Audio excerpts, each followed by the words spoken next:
right, so we've been having a blast rubbing elbows and hanging out with these guys all week long, and we still have several days to go, so please help me welcome John Greco and Gary Barnidge. Yeah. Woo! Yeah. Hey guys, thanks for having us. Yeah. No problem. Gentlemen, first of all, how are you? I'm doing amazing. I'm on a cruise. It's a vacation, and I'm with former teammates that I play with, alumni that I had never met before until this cruise. So getting to know them and then getting to enjoy the time with the fans. Nice. Johnny, you doing well as well? Same, yeah. Sorry to interrupt. This is my first cruise, and I'm here with my family. But like Gary said, seeing some guys I used to play with, laughing and sharing stories, and listening to some of the guys that I grew up watching, and guys that I've met, legends of the brown and orange, and it's been great, especially interacting with the fans and seeing them, seeing how happy they are, exchanging stories and answering questions. It's been a blast. Yeah, and yesterday, Tuesday, we're recording this on Wednesday of the cruise, but Tuesday, did you guys, we were in the Bahamas, did you guys get off the boat at all, or did you stay on? I did not. I've been on 10 cruises. This is my 10th cruise, so I've been to Nassau before, so if I've been to a port, I usually don't get off because I've already done everything, so I just hung out on the cruise. That's usually when I do the slides, enjoy the pool because there's not 10,000 people at it. Not so crowded. But I was a little upset. The slide was closed until 12:30. Oh, I was up at 11 ready to do it, and I had to wait till 12:30. But I got my slide in, so I got a little bit of sun and then relaxed. Nice slide going off the side of the ship, coming back in. Yeah, there you go. John? We got off. Yeah, we went into the kind of the port market in Nassau and had a blast. Went through the markets and bought the pineapple drinks, and my kids wanted souvenirs, and we spent a fortune on those. But it was a blast, interacting with kind of the locals and seeing how beautiful Nassau is, and it's it's been a nice trip so far. Did you have a chance to grab a bite to eat while you were off the boat there? I did, absolutely. I got some conch fritters. Nice. And Where'd you go? you know what, Linda's place, I think, Lisa's or Linda's, but it was damn good. So fried conch and with the lime, squeeze a lime, and it was a good thing. And my daughter got one of these like gigantic pineapple strawberry drinks that had fruit and everything coming out of it. It was good. Awesome. Nice. We had a chance to stop in at McKenzie's, and we also got the conch fritters, and they brought it out, and I was about to fall over. I was like, we should order one. Yeah, we each ordered our own. We should have one each. Giant platter. That's right. They don't skimp on portions. So was it your first time ever having conch, or y'all had it before? That was my first time ever. It was good. I liked it. So I was in the Bahamas one other time, so I've never had like the fried. I've had it in like soup, like a conch soup, but they had these like giant stuffed fried balls of conch. It was incredible. And so we'll get back to the cruise in just a second. There's been just real quick, while we've been on the ship, it's been a wild free agency. A lot of things have happened with the Cleveland Browns. A lot of things have happened with the AFC North. We're going to try and move through this very quickly, but we have several questions for you just on what's going on. So first and foremost, we'll start with the Browns because they're the most important team in the NFL. What do you guys think about the Jerry Jeudy move? You want my honest opinion? I do. So I actually think it could be a new change of scenery that will help Jerry Jeudy. He hasn't lived up to the height that he was supposed to have, but I don't think Cleveland gave up a lot to get him. Right. And if he could be the type of player everybody thought he was going to be, obviously he knows Amari Cooper from Alabama days, just in general terms. So that will probably help him, and Amari Cooper can help him in that transition. And I think it could be a really great move for Cleveland if they can get the Jerry Jeudy everybody expects. That's the question. Are you going to get that? I think that's the biggest thing. That's fair. John, any thoughts on that? Yeah, I would agree with what Gary said. And sometimes, new scenery, new team, new city, can kind of breathe a breath of fresh air into a guy and help elevate his career. So we hope to see that, obviously, as Browns fans. And to Gary's point too, I think it's a good one. Anytime two college teammates come together, especially when you have a guy like Amari Cooper in your locker room and in your meeting room, younger guys are trying to be like him. They're seeing what it takes to have success in the NFL, and a collegiate teammate. They're going to have that competition. They're going to want to uplift each other. So I'm hoping it provides a spark, and that room is one that's going to be wreaking havoc on opposing defenses. Absolutely. For sure. Another big move that was made has caused some controversy in Cleveland already. is the Jameis Winston pickup. Obviously, it means the end of the legend of Cleveland Browns quarterback Joe Flacco. What do you guys think about this? I mean, do you like it? How do you feel? I honestly don't really have much of an opinion. I think Jameis Winston's a solid backup. I think Flacco was a solid backup. I don't think you're expecting either one of them to come in and like change the game. Everything's relying on what Deshaun Watson does. So I don't think the backup's really going to make that big of a difference. From what I was told, Jameis Winston actually knows Deshaun Watson. They have a little bit of a relationship. So that could help Deshaun Watson as he's trying to come back and be the player that he was. So it'll be interesting to see. And I think it was probably a move made to try to help Deshaun Watson with that and then not have to worry about, well, Flacco did really good. I don't want to have to worry about losing my spot to Flacco. Yeah. Now, again, I don't know if Flacco's going to get any other jobs anywhere else, but Cleveland knows, hey, they would still want to come back here and do stuff, so they could still have him there if they needed it. Yeah. But I don't think it's a bad move. I don't think it's a great move. I think it's just a move that helps the team. Yeah. If it's anything like last year, we may end up needing an extra quarterback somewhere down the line. Yeah, if nothing else, I think it kind of, to your point, speaks to, I don't think Deshaun Watson they wanted Deshaun Watson looking over his shoulder this year with all the hype around Joe Flacco last year. So another pickup for the Browns, Nyheim Hines. And this one's just interesting because, there's a lot of rumors swirling around with Nick Chubb and what they're going to do with him. Do you think this says anything? Do either of you guys think this says anything about what they will do with Nick Chubb? If they get rid of Nick Chubb, you're going to have the whole fan base riot. I will tell you that he is a fan favorite, and he is the heart of the offense. And if you get rid of him, you just rip the whole heart of the offense away.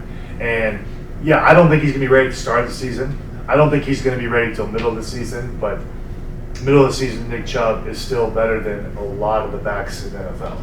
And you don't just give up on that. And he's shown he can come back from it. He did it in college. He came back from it, and he was still an amazing player. So I don't think you give up on that. I'm interested to see how it goes. I think they know Chubb's not going to be ready. That's hence the Hines signing. They're going to rely on Hines and Ford. And then who knows? You never know. They could always bring Hunt back if they needed to. Yeah. But I think they don't count on Chubb right away. But there's no way. Let me repeat. There's no way you can release Chubb because the fan base will riot. I mean, so I think we know. Do you think the Browns front office really has that hyper awareness around that? So that's the thing. That's a job that I think is kind of thankless. And as fan GMs, it's easy for us to make moves from where we're at behind these tables and make these calls. And even though they seem really obvious, those guys have to do what's best for the franchise to put them in winning situations. So yeah, as Gary said, they can't make moves based off of emotions like we can. It's a very emotional part of our lives, especially Nick Chubb, who's the heart and soul of that offense. But yeah, they have to be prepared for any variety of situations. So I think bringing a guy like that in is just to protect. If Nick Chubb's not able to go, they have to be ready to win in many different scenarios. But I'll echo what Gary said. You'll have a lot of upset people if the worst case scenario would happen. But I will say that if something happens and Nick Chubb is not able to play back, and they don't think he can, give him the year. And then if you're going to do it, don't do it this year. You let him try this year, and then if you're going to do it the following year, you can't do it this year. Yeah. You can't, because it looks so much worse coming off an injury and then you just wash your hands of it. That's even worse, especially for somebody that everybody on that team loves. Well, it almost has a bad message to the players, right? Yes. It's like you got hurt. Us as players, we already know how this business works, so we understand it, but it still sucks. Yeah. I kind of like what you said earlier, and I think we're going to pick that up as a new saying on the show. Release Nick Chubb and we riot. So, Hashtag we riot. Yeah. One more I have here as far as free agent pickups. Jordan Hicks. They let Anthony Walker go. They let Sione Takitaki go, and they picked up Jordan Hicks. Do you think that's? You think we upgrade? Do you think that's kind of a wash? How do you guys look at that? I don't know any of those guys personally, so I'm just speaking as a fan, and I think that level of the defense, that linebacker level, you have JOK and some other guys, some young guys on the roster. I think, I don't want to think that they thought it was as a wash or just kind of a trade one for one. That's kind of the unfortunate part of the business. You see beloved teammates and players leave, but the heart and soul and where the magic happens is on that defensive front. And it's all about getting to the quarterback and stopping the run. And I think they can build that linebacker level by having athletic guys that can fly to the ball, sure tacklers. Because the back, the top of the defense, when healthy, is the best in the business, and we all know that. So I think it all starts, up front, and I think they're going to continue to try to bolster that middle level, the linebacker level, because you have JOK, like I said, that guy's a monster. He's all over the field. He has a huge upside, a big future, a bright future. And I'd love to see him be a Cleveland Brown for a long time. But yeah, some of the moves they make, they're strategic and they do them for a reason. I think you bring a guy in that can cover the field, sideline to sideline, and run and make plays and make tackles. And their scheme, the linebackers are to be not unblocked, but have a chance to knife down to the line of scrimmage and make big plays. So I think that's what you'll see a lot this year. And to your point, they did a good job already of re-signing a lot of guys on the defensive front. Brad Zadarius back, Shelby Harris, Mo Hurst. So it looks like not a lot of change there, which is great. A couple of things just real quick. I know we want to get you guys out of here and back to your families, back to the fun. A couple of the big moves: Russell Wilson to the Steelers, Derrick Henry to the Ravens. Either of those moves keep you up at night? Sorry, Gary. Some of my friends were texting me, and I was like, "Look, I'm on vacation. I'm trying not to get stressed out about the AFC North." But that's just what.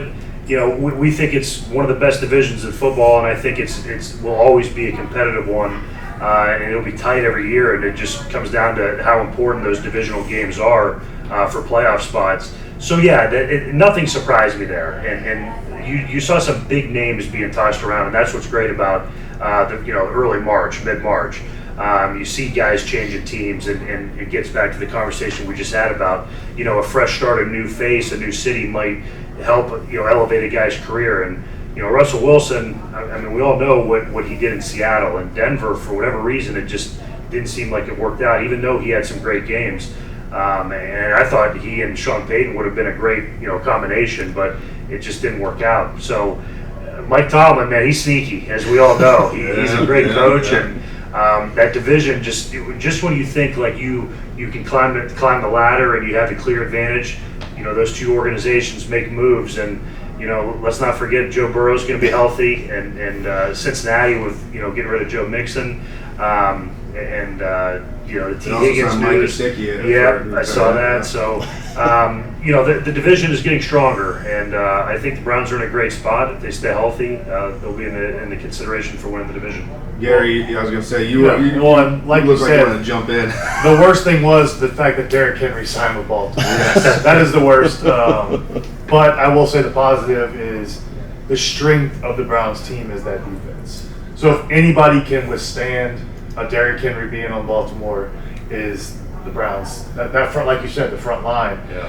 That front line can minimize the damage Derrick Henry can do. And you got to be on your P's and Q's then, because that is a whole other animal that Baltimore's never had. Yeah. They've never had that guy since Jamal Lewis, basically. Yeah. So you're going to have this guy. Now, granted, he's older. Can he stay healthy? But they get J.K. Dobbins if they resign. I don't know if he's right now. He's currently still a free agent. So. Yeah, so they could maybe get him cheap because he's coming off injury. So you never know, could bring him back. They're going to need a second back. Henry can't carry the loads like that anymore.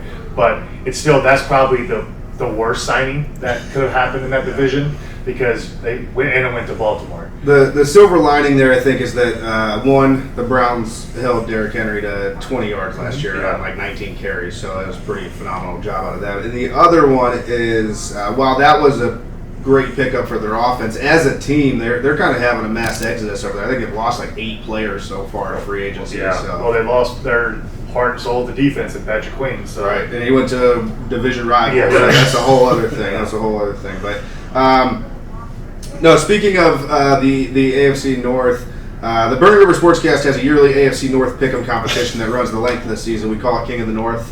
We've done it the last 2 years. Kenny's lost the last 2 years. And when you lose, you get punished. So last year, Kenny had a gross of eggs. That's 124 eggs. In case anyone doesn't. 144. 144. Yeah. I got it wrong. 144 eggs. In case anyone doesn't know, that were thrown at him in the Mutiny lot before a preseason game.